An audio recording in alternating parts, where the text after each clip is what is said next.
babako ari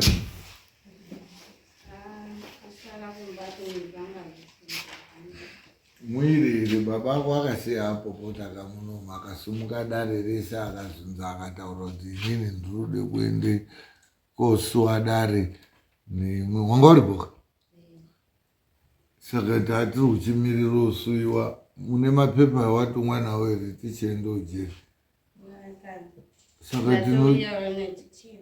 wati chichemo chako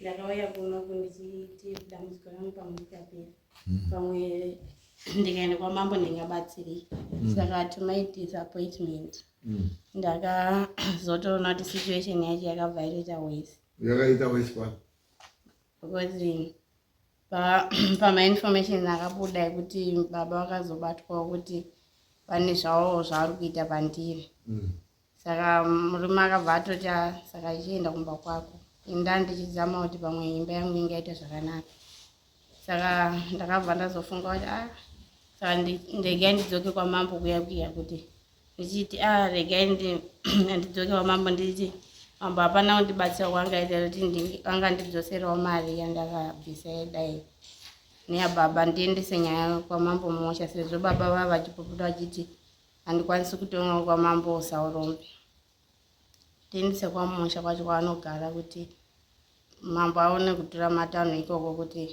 achikwanisa kuvabvisa vanogara pacho nekuti ndatambudzika ndaitambudzikira kuti imba yangu pamwe ingaita zvakanaka asi murume akabva atoti baba vako nemapopotero anoita mambo ayaya information dziridzo dziri kubuda ini handikwanisi kudi gara newe nyasha ndiri ipapo ndakudzana iwe nyaya yako nababa ako ivo kunoku takatoisvitsa palevhu remusina umbobvira rakasvika takakubatsira sedare takubatsira sedare baba ako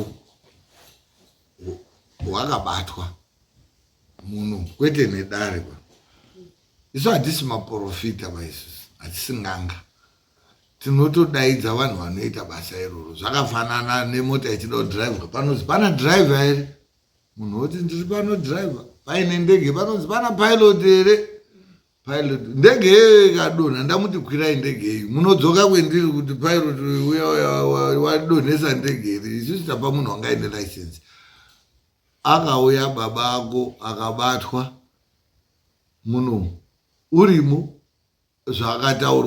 zvakataurwa baba ako iwo pane zvinhu zvakataurwa kuti baba ako vari kuita bhori iwo pane chaunopokana nacho here pazvinhu zvainzi ari kuita zvouri kubva pamibobobo kuti vanorana newe vakazodai kubva chichi kubva kuti rorana zvichitaurwa murume wako aripo pane chaunopokana nacho here pakubatwa kwakaitwa baba ako iwewe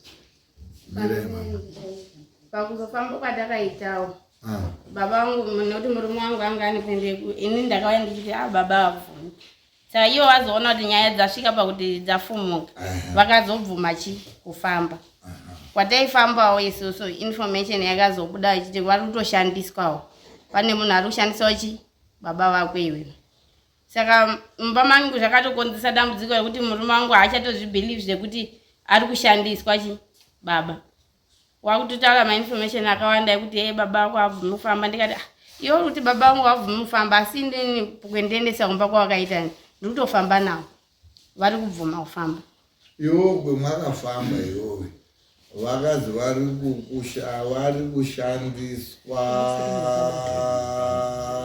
kuita sei vari kutungamidzwa pamberi kuti vaite unge fesi yavo iite seunge ndiyo vamunoenda kumaprofita vanoita seunge ndiyo asi havasi saka ndandiri kukumbirawo kuti mungandibatsira sei nekuti ndakauya ndichiti imba yangu iiti zvakanaka yatoparatinzwa zveimba kunokuka hatigadzirisi imba yako kuti iite zvakanaka ba zvatinoita kunokusedare tinoenzanisa musazorasika ipapo nyaya yababa vako yakaenda koita a new twist hayo yakazongoita a latest development, but otherwise from the fundamental point of view Mudara wako was not cooperative in any way. Why? Because he knew very well that he doesn't fall totally under my jurisdiction. I resort under Musha. And ari under Musha Odaro, I know the jurisdiction yake ili under Chifani Musha. But ndaga accepta nyaya yako iwewe ndanzwa chichemo itsitsi dzandakatoita samambo ndarwadziwa nekuchema kwakanga ndingadai nyaya yako iwewe ndakairamba kuti nyaya yako endai kwani wamusha. But dzimwe nyaya idzi dzinonetsa ngekuti panapa paine macases ekuti pamwe baba acho anenge aine zviri kuitikawo pamwe nemachifi kana masabhuku kwani kwacho kwamusha. And iwewe, why did you come here in the first place usina kuenda kwamusha? Ndakangoona kuti pamwe zvemuri mambo ari padhuze ndingakwanisa kubatsirika padambudziko rangu. Saka no hauna kubatsirika here. Problem yake yakatita wese. Ngekuya kuno. Murume wakatondendesa kumba. Ngekuya kuno here. Information takabuda. Maya ndaona ngatodongozo komenda ngangotaura tisipanje chatopita zvona. Inini kubva patakabva panapa pa profit akautaura nhau. Iwo akataura futi nhau dzakasiyana. Tichoshaya kuti totedza gwara ripi. Takatoenda koipirawo ku church. Saka takazotorawo ku church tochotanga kufamba. Saka nhau dzakabuda muno muaprofita akabuda muno adzisiridzo dzakasiyana nekwatiri kufamba. Ndina masvino ari muno yatiri kutofamba nawo panhau yanyasha iyo. Asi nhau yakabuda muno yekuti baba acho ndiwo ari kuita dambudziko pamwana yakasiyana nekwatiri kufamba. Nhau yakabuda muno ayo nhau yakabude kune waprofit wakadaizwa muno. Mataure shona yandifadza ngazvidai zvimwe zvinoitwa dare kana paine vanhu vaite basa ravo zviri kwamuri ekwatairwa kene mudare unoti handisi kugusikana nhare dzangu dziri apa idzi ngatitsvake zvinhu. Saka ndakaona hangu kuti musi wedare pakaratidzika nga kaukasha kaiyapo nei handizvo zvinoitwa. Isu dare hatiti chataurwa tototi ndicho kuti hatisi tonanga ndichiuka hatisi tonanga ndichiprofita. Munhu aprofitwa ane right yekuti handina kugusikana nezvadini nezvataurwa. Ndiyezve futi atori pamberi pekuti hamari dzangu ndinadzo ngatibude tiende kotsvaga kusvikira hatimanikidzi mune chinyada 10 gumi rezviprofiti ndizvozvo zvinoitwa. Saka isi zvikanga kushamiswawo ndizvo kauhasha kaibuda handizvo zvinoitwa. Ndokusaka paya pakazonga pasisina direction nehasha pakaiti ipopo ndipo pemakakanganisa imimi. Hamuiti zvehasha zvenharo munoti ngatiende mberi. Plus munombobvunza maimimi munhu wakapa nyanyasha mari yekuti amangarono ndiani? Ndiwo ana baba. Right, handiti? Mbamirai ndiri kukubvunzai. Ndimati ndianani? Right. Woni wakapuwa ndianani mari babacho? Pana akambe mari ere? Kana kuti akatitsvaka nawo? Baba Kenneth wakapuwa ndiani? Mari. Yekudaira muno. Wakabvisa ega. Yake. Zvinorevei.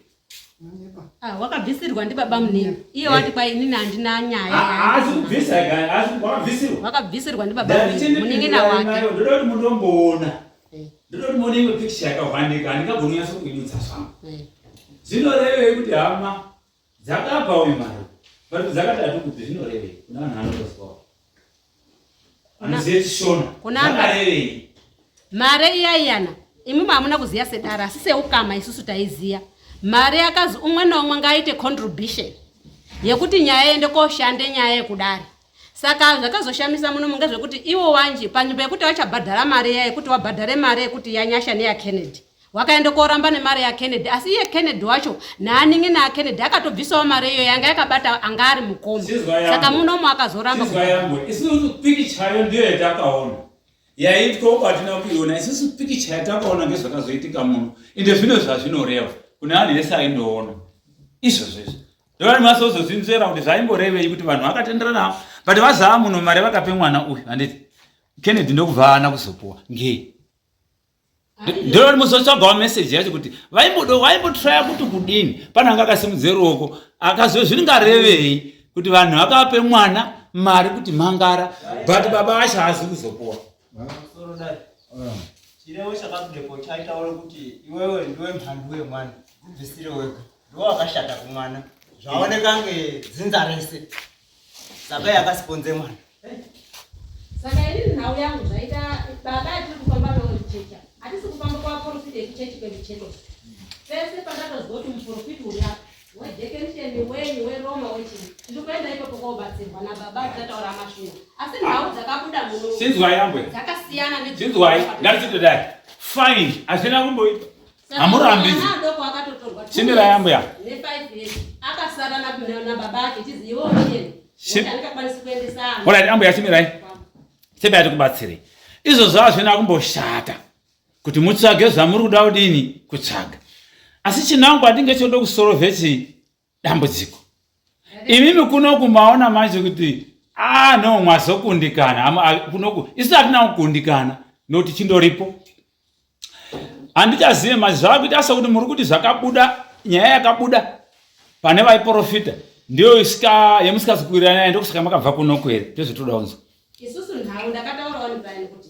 ini ndaifunga kuti waprofiti wakadaidzwa muno wachataura nhau imwe chete toona kuti ndo dambudziko zveshuwa riri kudini riri kubuda saka umwe naumwe muprofita wakataura nhau dzake dzakasiyana saka tochiona kuti toteedza ipi yechokwadi vakaita maprofita mangani mairi anombonyanya kufambwa mangani kuti pazobude nhau inonatsobuda anofambwa angani at least akafambwa watatu saka wechitatu wacho muamirira papi tinawo wechitatu uyaititi haya pakusazwisisana nani taidozwisisana udini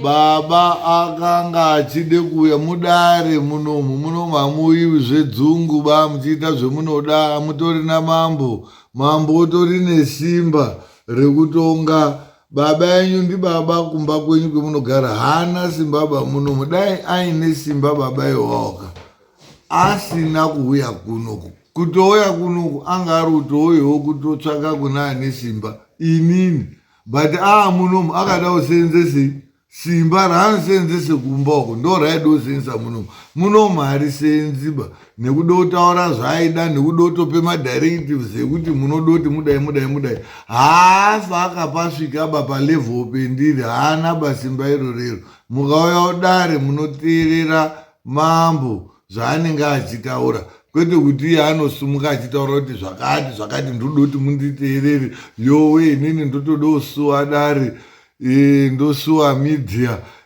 ndoda kuzodai zvigoni nemari yacho haanaba titori makomo emunotoonodai hanina unondisungaba inini hakuna futi munhu une simba rekusunga dare munhu unogona kusunga dare ndimwari because mwari ndiye akatsara mambo haitwi maelections mazwa mwari ndiye unotsara mambo mwari chete ndiye une simba rekuti mambo uyu ndakumusunga uyu zvaitwa ana dhavhidha naana soromoni makambozwa kuti pano umwe munhu wepasi pano waitonga madzimambo baba yenyu ane dzungu hatidhiri nanhu ane dzungu munomu anofarisa nekuda kunga kuda kuonekwa iwo asina zviro zviripo zvinokodzera kuti ange achiita idzungu raakanga ari kuita nanhasi pakadaidzwa maprofita akati padaidzwe maprofita ndiani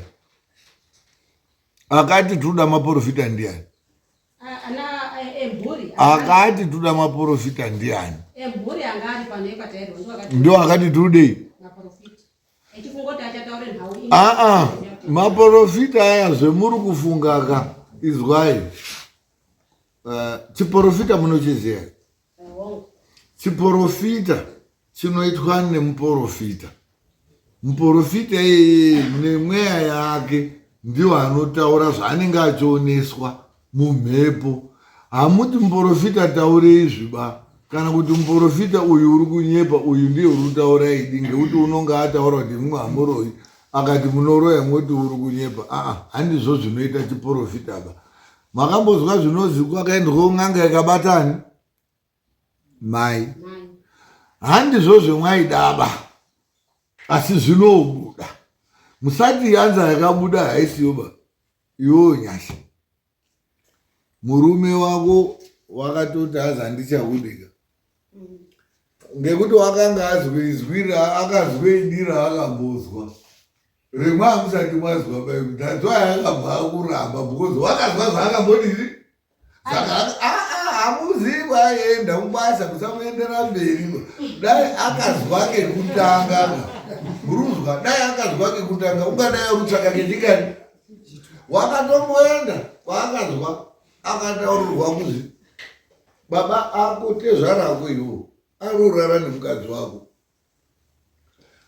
Akatozvitaura futi wakazoomoka munomu iye wacho achitotaura kuti zviro izvo ndakambozvizwa. Azobvunzwa kuzi iwewe mukadzi wako ndiye wakamubvisa umhandara here? Akataura kuti handisini ba, ndakaona asisiri mhandara. Akataurwa nomuprofita kuti baba ako iwe watezvara ndo wakamubvisa umhandara ende ndo vari kumunyenga. Akabvuma. Saka wakataura zvisina kufadza imimi muprofita asi mukwasha wakafara. That's why akabva aramba uyu. Ngekuti musati imwimwi n'anga yabata mai moti inonyepa. Mukwasha dai akazvizwa kekutanga ungadai rutsvaka kechipiri but pamwe zvaakatozwa muno mukaka kechifaizha. That's why hakuna munhu unozwa anza imwe obva aramba. Imwimwi ndimwe akazvizwa kekutanga. Iyo zvimwana wenyu mwakufamba naye. Uruta roti baba arusengezwa arupfekedzwe fesi zvakadai. Fine. Still it's okay. Anogona kunga ari kunyepa futi. Muprofita hamugoni bamwakagara pambuya kuti muti uyu urutaure idi. Uyu munhu unoona kuti muprofita urutaure idi nekunyepa kazhinji ndiMwari. Because simba rechiprofita rinobva kuna Mwari. Chandoitika apa paita coincidence kuti mukwasha zvaakambozwa wakazvizwa futi muno ende wakabvunzwa ari muno zviro zvaakabvunzwa imwimwe mwana wayo ngewenyu zvese asi zvimwe zviro zvacho anyari mwana wenyu hamuzviziva. Mwaizviziva here imwe kuti mukwasha wenyu paakarorwa wanga asisiri mhandara ende mhandara wacho wanga wakabviswa ngemurume wenyu. Mwaizviziva here? Kwakambofamba nana baba akauya munhu akataura kuti bana baba nditoti nhau yaprofiti aya ataura ari airi. Nhau yakambobuda kwamaifamba Harare ngekupi? Pamusoro ndombobvunza. Muprofiti wechi2 uya haana nhau yaakataura yakambobatwa kwatakafamba. Asi muprofiti wekutanga uya ndiyo akatombobata zvakabatwa kwatakafamba. Pamusoro. Saka nhau yakubuda mumafoni yekuti hai baba acho ndiwo ane zvikwango zvekuti uyu ndiyo akarozi yasiyana nenhau yakabude Harare. Akambofamba yasiyana futi nenhau yetiri kufamba isusu sechechi yetiri kubata yakatora baba. Pamusoro kuti muzvoungo pane nhau yakabuda kuda mafoni. Right, Ambwe. Chimirai. Right, ndombobvunza Nyasha. Wati wewe kwetiri kufamba zviri kuzi baba ari kupfekedzwe basi. Anopfekedzwe. Mati anopfekedzwe chi? Anotorerwe fesi ya otorerwe fesi yopfekwa ngoumweni munhu. Fesi youmwe munhu.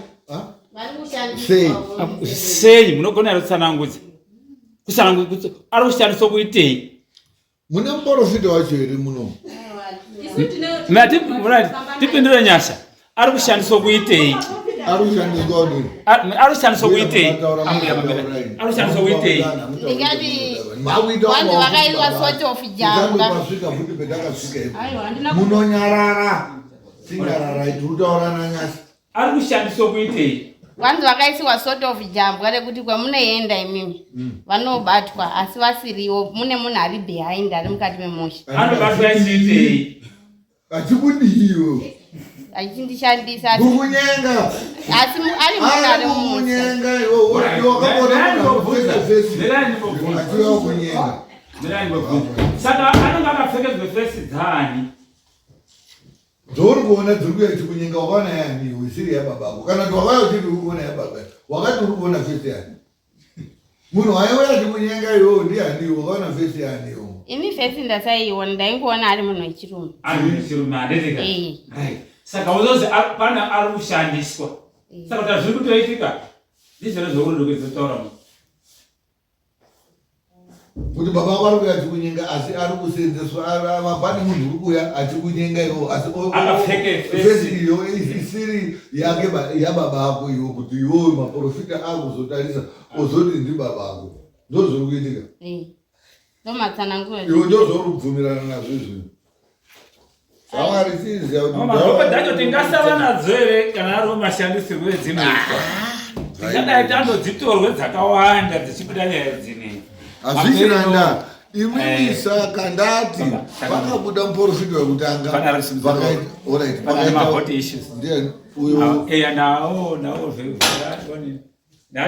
nawo iwo wachotizwe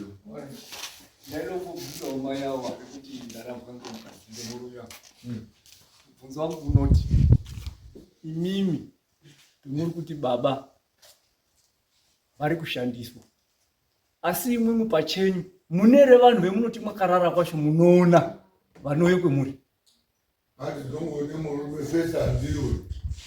ndandipindure ndopinda kuti andipindure muri kuvaona saka maakuchitaurirwa munhu wacho uri kuzviita ndiwo anhu mwakuchizwa nhari muri kutaurirwa choti uyu ndiyo uri kuuya achiite zviro zvongoti pamwe pacho pemuri kutotaurirwa vari kuti azonyatsokutaurira kuti zvakakwana ngoti mwanga mwata ane gakawa rimwanga mwanaro ranga rakutotariswa kuona kuti gakawa iri periri kuenda munogona kuteme munhu saka vari kutadzawo kutaurira chokwadi asi chokwadi ndo chemwakataurirwa munhu hauvhiringidza nyaya iwewe wakanga urikufambira nyaya yako hazvichina nda handidi kutenderedza yekudidwa munhu ari kudo kuvhiringidzwa uri kurasisa pete ndima yako ngekuti murume wavo ndiye akabatwa iwewe ndati makabvunzwa nemuprofita panapa kuti iwewe pawakaroorwa iwe wakanga wausisiri mhandaraba ndibaba ako akakubvisa umhandara iwe iye mukwasha achikonfema iwe wacho uchikonfema ukaridza mhero uchitema uri muno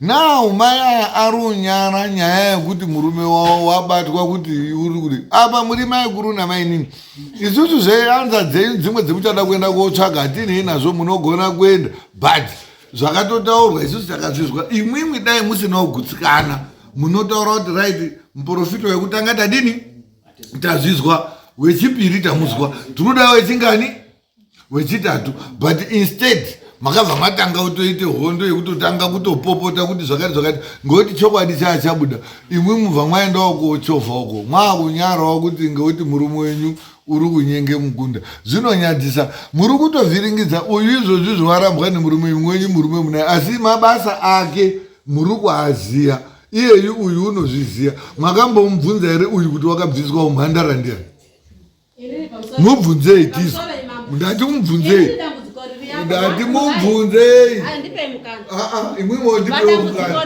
ndati mubvunzei kuti wakaborwa ndiani dambudziko riri pane mwana wangu riri kurwadza inini saka inini mwana ndakamubvunza kuti vaprofiti vairi vataura nhau dzakasiyana zvekusiyana kwadzo panavatotiridza upi tipedze dambudziko riri pani pauri iye ndiye akati nhau dzabate muprofiti wekutanga ndo dzakambotaurwa kuhararemwana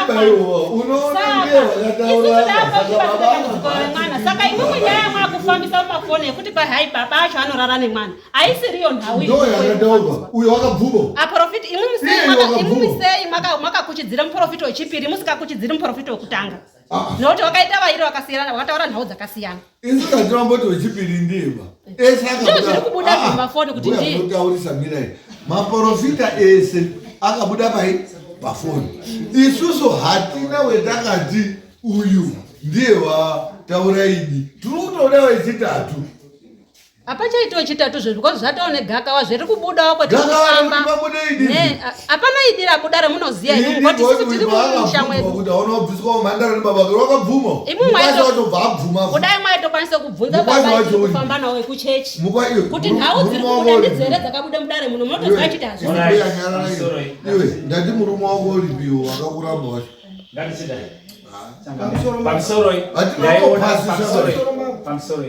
ndauye kuti uyu azoendeswe kumba uguka ava mai ava apa ndakatozwa ari kuacuza mwana uyu kuti iwewe wakaunza nyaya kuno wona wafumurisa musha saka uyu mwana uyu murume wacho wakabva aita simba kuti ngatimugadzirise zvinhu asati aramba baba uyu nyaya iripo ngeyekuti zvinhu zvigadziriswe saka zvinhu zvinoda kugadziriswa then kuti pakuzopinda nhau yekuzoramba yaimwe stage asi zvinhu ndio zvinoda kugadziriswa ndio chimiro chiripo avo akumhanya kuti makatotirambanisa makatodai hapana kurambaniswa ba asi kuti zvinhu zvinoda kugadziriswa kuti akuzoramba wauchizobuda ane nhau yekuti ndandishade mwana wenyu ngekunge aona picture yabuda. Yes. Yes. Mai Taero. Imimi kana zvichibvira. Tanyanya kuda hedu murume wenyu aripo nokuti muri mai. Uye munhu anga akamangarwa ndiya nani? Murume andime. Zezo zetakuita zvekutaura nemimi. Kungoita hedu. Ngoti mwauya. Chaizvo muridzi wenyaya handimo. Asi mazwi atingamupa advice. Ngeyekuti kuti Ataero asikazogusikana. Anotsvage mari dzawo. Hatingachati ngauye kuno pamweni achadi. Asi kuti echide kurivhesa nyaya dzari kutaura dzomafoni nei izvo otsvage mari dzawo. Changamire handizogusikana. Ndinoda kuti mundipe anhu. Moenda kwemunoenda dzose kuripotka muno. Venhau aya varipo. Dzose aiwa nyaya yanga isiriyo zvakadai. Ndiyo advice yetinomupa. Imimi hatigoni kutaura nemi zvakawanda.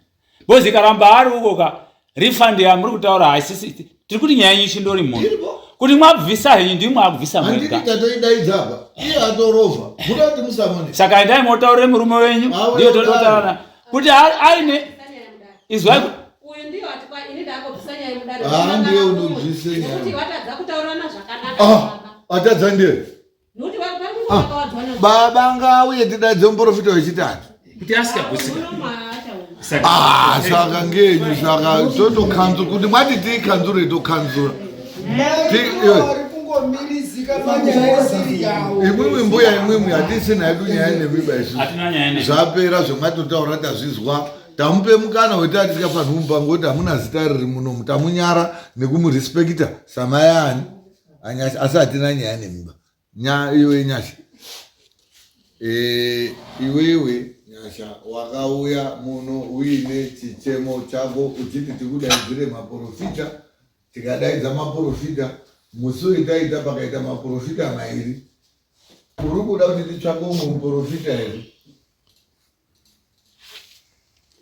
chandiri kuda ndechekuti imba yangu enzaniso saka baba havabvumi kuenzaniswa kuno nekuti ndasiya mwana ane 2 years hausi kusangana nomubvunzo iwewe nyaya yenyu yanga isi yekuti mudo kurambana murume wako haana kumboti do kuramba mama akatogara muri mwese nemurume wako muchitaura muchakisana nyaya dzekuzorambana dzandisi dzandati wakauya uchiti inini ndinoda kuti patsvakwe maprofita tikatsvaka maprofita wekutanga akataura vhezheni yake wechipiri akataura vhezheni yake asi yechipiri manje yabuda vhezheni ye yakasumudza mhepo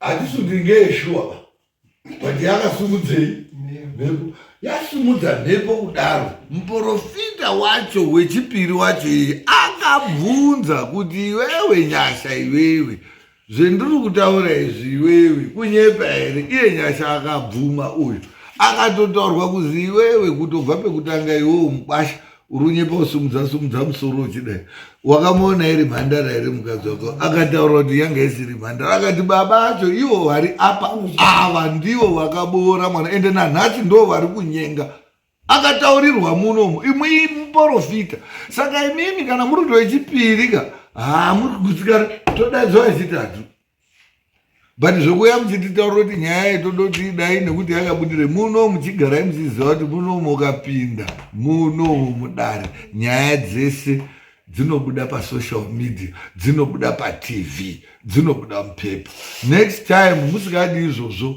sorovhai nyaya dzenyu kudzimba kwenyu dai murume wenyu ari baba akarongeka anomise musha asina kuuya kunoku chakaita kuti uyu auye kuno kukomangara wanga rutotsvaka munhu unomira sababa atoona kuti kumba hakuna baba bvauya umangarira baba inini kuona kwangu nyaya iyi haina kuuya kuzoenzanisa kuti anhu amusha agare zvakanaka asi yakauya kuputsa mwamambo it's okay ikomende imwe mutati hamuna ini zvakawanda zvokutaura mukazotoramba muchitaura tichakubatai nei futi nemhosva ndati tinoda kutaura nanyasha. Nyasha imwe makamboedza nyaya ere muno? Handina kuunza nyaya, sindakamira ndiri mai yaNyasha. Asi hamuna nyaya muno. Handisi handina nyaya. Ende Nyasha hana 18 years. Profiti kuri kwatiri kufamba ngazviri kuita ikoko kuti. Uyai nazo muno. Ipi, ngai uye profiti. Uya mprofiti wacho ndiye. Ndiani ko mprofiti wacho? Ndiani? Umiko. Muprofita. Muprofita sumuka. Uya mprofiti wacho arunyenga uyo ndiani?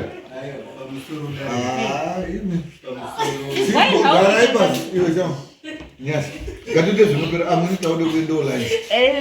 Watudini konyaya yako iyo? Uchiuda kuti tiende naye mberi kana kuti mauda kuenda kwamusha? Ndandikumbira kuti mundiite marefund. Hatina refund. Because nyaya yenyu iko. Ndakauya ndichiti ndinoda kubatsirika mari ndakakubatsira muno ndakatokubatsira zvokuti chokwadi chakabhowa baba ako hatiitongi muno. Because ndandichida vana vangu.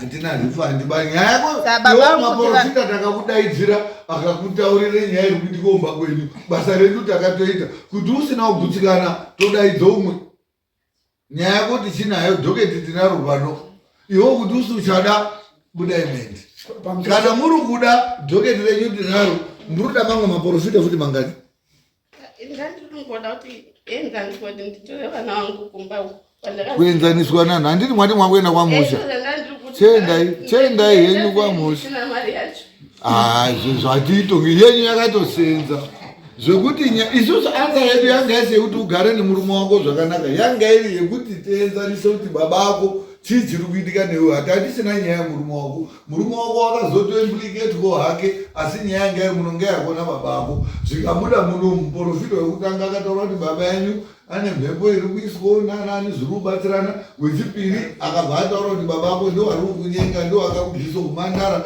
mukwasha wacho aripo mukwasha wacho akazvibvuma iwo wacho ukazvibvuma zvokuti zvakazosimudze mhepo mba kwenyu hatiitongi kuno imwini zvapera tatopedza dare pamusoro chakanei nyano mukucheshesa kuti chakatanga yanga inanhakawana mutacheza mami nebhazi raizara muno rakandobvii baba acho hapanoshasa yambutika imwimwe ndo zvemwako iyo zvamwana baba munini akati tabva harara yari iwe akati kwai nhau yataiziya yakazotsanakura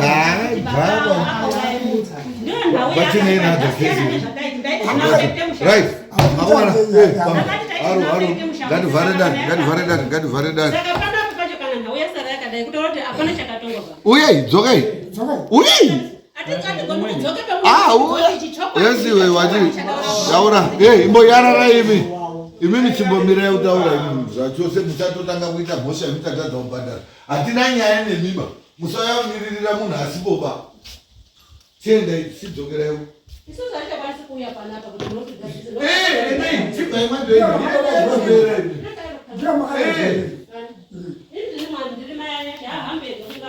saka chitora naye yenyu muchienda otherwise nyaya yenyu yapere kana maakuda muprofita wechitatu newechi4 kuti mwade kuno moya kana muruda kuenda kwamusha moenda kwamusha zvenande chifunga inini mbuyawo nemwana wa maurire anga aita ari 2 ndafunge kuti auya atonde chinangwa chekuti nini samai ndiri kurwadziwa ngemwana uyu pane zvaari zvino ndaichikumbirawo kuti changamire nedare tiite imwe step yekuti paya tikauya takawanda pamwe baba acho anowanze hasha handitika ere ndo zvendaifunga nekuti petakabuda panze musi wamazondisheedza ndiri uko baba acho anga akutowirirana nemukwasha kuti mukwasha iwe ngatichidai mukwasha abudise mazwi ekuti ndaakudzose mwana wenyu ndo zvemuri kuda kuti mwogara nemwana baba acho akati ndazwa zvendakuita ngezvekuti ngatichidzoka pagiraundi tichikumbira mudare tifambe kwese kwetinodini kwetinoenda tisati tabvise mari yemudare muno tiri tega sefamily mukwambo nababa ake saka handichazivi kuti mabvire azoita ouya ototi tafunge kuchinja kudai kuti kune kuvhundusirana hawo kumba kwawo ndiwo aakuziye zvaari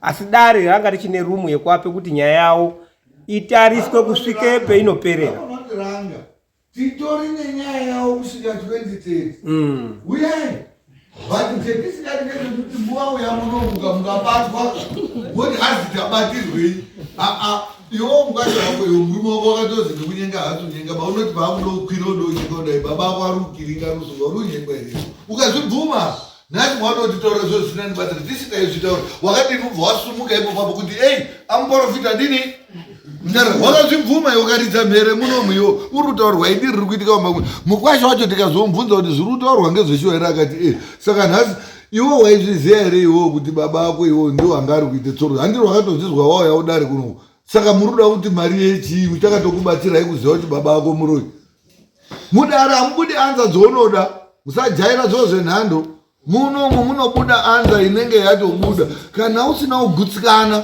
tinotsvaka umwe munhu futi nevamwe vanhu izvozvo izvi kuti mwauya nevamwe maprofita tibvise macheya hatidzokeri sure isu hatinamboda kugadzirisa nyaya yekuti waramba wanga wakaramba nakare bhozi watoo nenguva wasinganyenga ngenyaya yekuti baba acho ari kuzi uyu auda onyenga ngwasha baba acho okiringa ozouya zvine fesi yekudini that's why ngwasha akaramba tapedza hatisina zviri kutaurwa muno silence in court ngativhare dare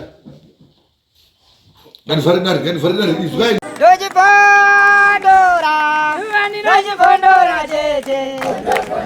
Teachcatch MTV inokupa nyaya dzakasiyana-siyana dzinoitika mumatunhu atigere neakatikomberedza dzinotyisa dzinofundudza dzinokatyamadza pamwe chete nedzinosetsa kuti musarasikirwe nenyaya idzi munoenda paYouTube channel yedu Teachcatch MTV mondosubscribe ipapo musakanganwe kulaika pamwe chete nekusheya musazokoshiwe kupfanya kabhatani ako ndokabheroka kuitira patinokanda chinopisa munoyeuchidzwa Teachcatch MTV tinodzifamira